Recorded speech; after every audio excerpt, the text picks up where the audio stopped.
बात बांग्लादेश की।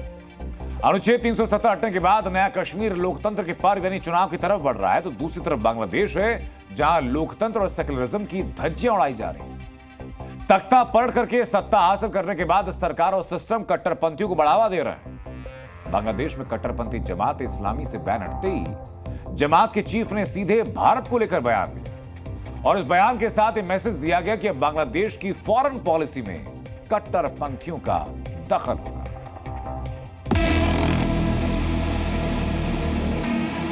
जमात इस्लामी बांग्लादेश के चीफ शफीकुर रहमान ने प्रेस कॉन्फ्रेंस कर जो बयान दिया वो धमकी ज्यादा नजर आता है। पड़ोसी देशों को लेकर आमतौर पर सरकार से प्रतिक्रिया आती है, लेकिन बांग्लादेश में विदेश नीति की दशा और दिशा को लेकर कट्टरपंथी जमात इस्लामी का चीफ बोल रहा है। समझना मुश्किल नहीं कि बांग्लादेश में मोहम्मद यूनुस की सरकार कठपुतली बनकर रह गई, जिसकी डोर कट्टरपंथियों के हाथ में है। सबसे पहले यूनुस सरकार ने आतंकी संगठन अंसारुल्लाह बांग्ला टीम से प्रतिबंध हटाया।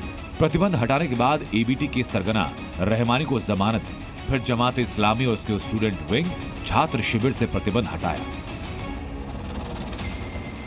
और अब जमात के चीफ शफीकुर रहमान को बांग्लादेश की फॉरेन पॉलिसी पर बोलने की छूट दी गई। भारत को दखल ना देने की धमकी के साथ प्रेस कॉन्फ्रेंस में शफीकुर ने दूसरे देशों का जिक्र किया और कहा, इतिहास में हुई बातों को पीछे छोड़कर अब बांग्लादेश को अमेरिका, चीन और पाकिस्तान जैसे देशों के साथ संबंधों को मजबूत करना चाहिए।